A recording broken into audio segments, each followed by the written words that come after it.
जय श्री राम दोस्तों, स्वागत है आप सभी का सनातन धर्म यात्रा में। दोस्तों, अक्सर आपने नवबुद्धों को ये कहते सुना होगा कि महात्मा बुद्ध ये कहते थे कि इस लोक के बाद कोई दूसरा परलोक नहीं है और ना ही इस जन्म के बाद कोई दूसरा जन्म होगा और ना ही इस जन्म के किए कर्मों का कोई दंड विधान होगा।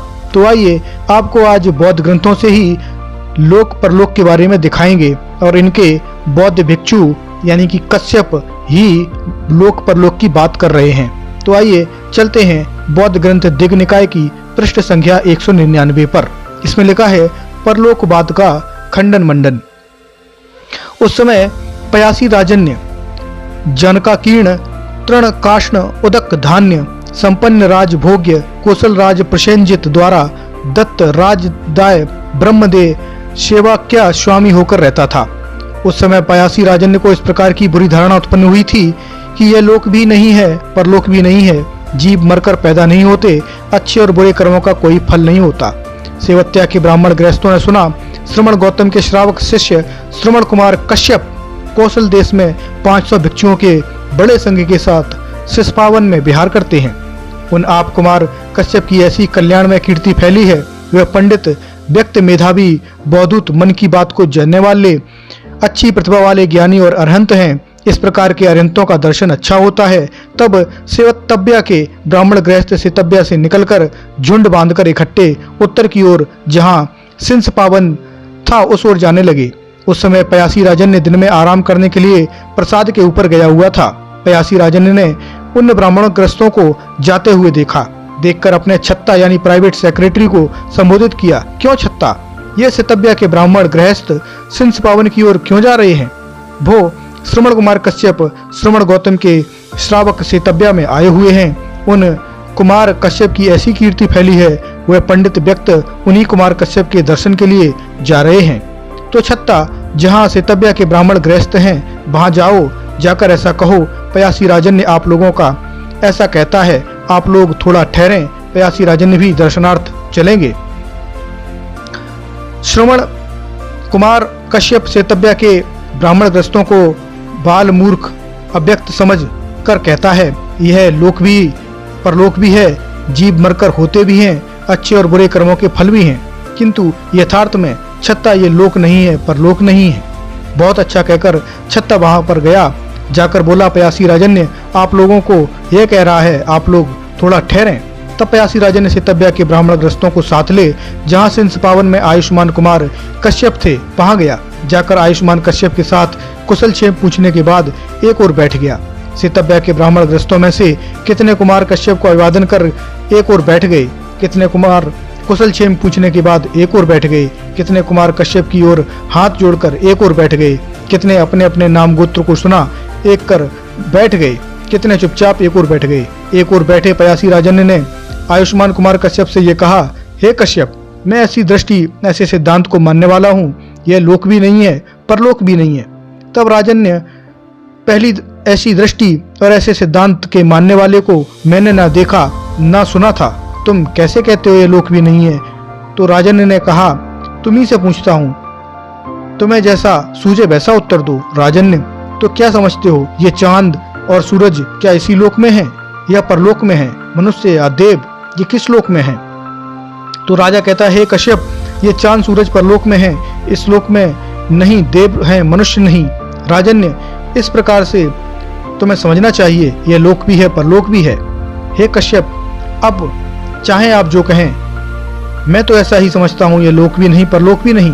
राजन ने, ऐसा कोई तर्क है जिसके बल पर तुम ऐसा मानते हो कि यह लोक भी नहीं है, परलोक भी नहीं है?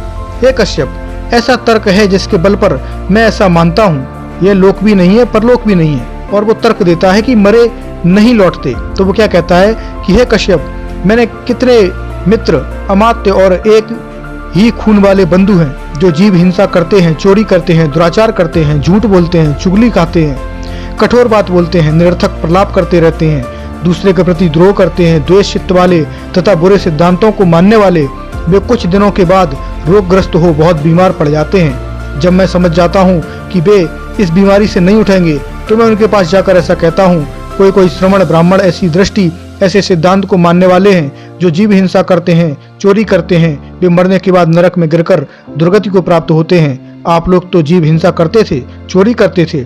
यदि उन श्रमण और ब्राह्मणों को कहना सच है तो आप लोग मरने के बाद नरक में गिरकर दुर्गति को प्राप्त करोगे। यदि आप लोग मरने के बाद प्राप्त हो तो मुझे आकर कहें कि यह लोक भी है, परलोक भी है। आप लोगों के प्रति मेरी श्रद्धा और विश्वास है। आप लोग जो स्वयं देखकर मुझसे आकर कहेंगे मैं वैसा ही ठीक समझूंगा। बहुत अच्छा कहकर भी वे ना तो आकर स्वयं कहते हैं और ना ही दूत को भेजते हैं। हे कश्यप, यह कारण है जिसके मैं ऐसा समझता हूँ कि यह लोक भी नहीं है, परलोक भी नहीं है। तो कश्यप कहते हैं राजन्य, तब मैं तुम्ही से पूछता हूँ तो क्या समझते हो राजन्य? यदि तुम्हारे नौकर एक चोर या अपराधी को पकड़कर दिखावे, यह आपका चोर है, अपराधी है, आप जैसा उचित समझे ऐसे दंड दें, तब तुम उन लोगों को ऐसा कहो, इस पुरुष को एक मजबूत रस्सी से हाथ पीछे बांधकर सिर मुंडवाकर घोषणा करते एक सड़क के दूसरी सड़क, एक चौराहे से दूसरे चौराहे ले जाकर दक्षिण द्वार से निकालकर नगर के दक्षिण बंद स्थान में इसका सिर काट दो। बहुत अच्छा कहकर वे उस पुरुष को एक मजबूत रस्सी से बंद स्थान में ले जावें। तब चोर उन जल्लादों से कहे, हे जल्लादो, इस ग्राम या नगर में मेरे मित्र, अमात्य और रक्त संबंधी रहते हैं। आप लोग जब तक ठहरें तब तक मैं उनसे भेंट कर लूं। तो क्या उसके ऐसा कहते रहने पर भी जल्लाद उसका सिर नहीं काट देंगे? तो राजा कहता है, कश्यप, यदि चोर जल्लाद को कहे तो भी उसके ऐसा कहने पर भी जल्लाद उसका सिर काट देंगे। तो कश्यप कहते हैं, राजन्य, जब वह चोर मनुष्य जल्लादों से भी छुट्टी नहीं ले सकता, तो हे जल्लादो, आप लोग ठहरो। तो तुम्हारे मित्र, अमात्य, रक्त संबंधी, जीव हिंसा करने वाले, चोरी करने वाले मरने के बाद नरक में पड़कर दुर्गति को प्राप्त होते हैं। कैसे नरक के यमों से छुट्टी ले सकेंगे? आप लोग ठहरो जब तक मैं पयासी राजन्य के पास जाकर कह आऊं कि यह लोक भी है, परलोक भी है। इसलिए राजन्य, तुम्हें समझना चाहिए कि यह लोक भी है, परलोक भी है। उसके बाद भी वो राजा कहता है कि कश्यप, आप कितना भी कह लो, लेकिन मैं फिर भी यही मानूंगा कि यह लोक भी नहीं है, परलोक भी नहीं है। तो कश्यप कहते हैं, राजन्य, कोई और तर्क है जिसके बल पर तुम ऐसा समझते हो कि यह लोक भी नहीं, परलोक भी नहीं?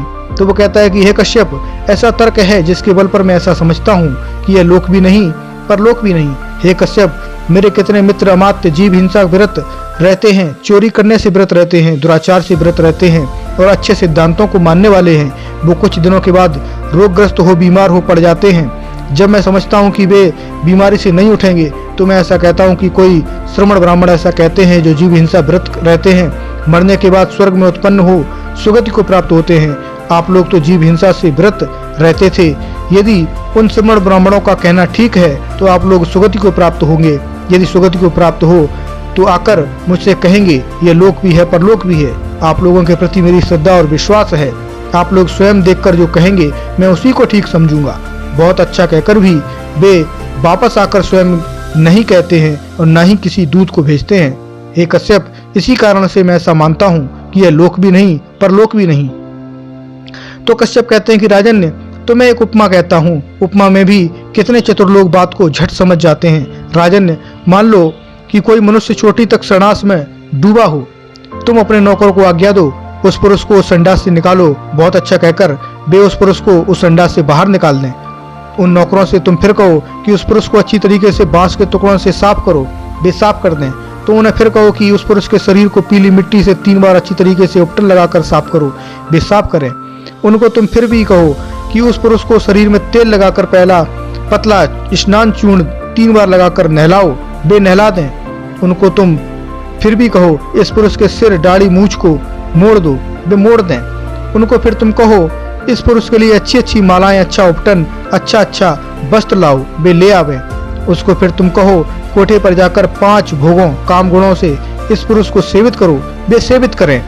तो राजन क्या समझते हो? अच्छी तरह नहाए, अच्छी तरह उपटन लगाए, अच्छी तरह छौर किए, माला पहने, साफ वस्त्र धारण किए तथा कोठे पर 5 भोगों से सेवित उस पुरुष को फिर उसी संडास में डूबने की इच्छा होगी? हे कश्यप, नहीं होगी। सो क्यों? हे कश्यप, संडास गूत-गूप अपवित्र है, मैला है, दुर्गंध से भरा है, घृणित है और मन के प्रतिकूल है। राजन्य, इसी तरीके से मनुष्य योनि देवों के लिए अपवित्र है। राजन्य, 100 योजन की दूरी से देवों को मनुष्य की दुर्गंध लगती है।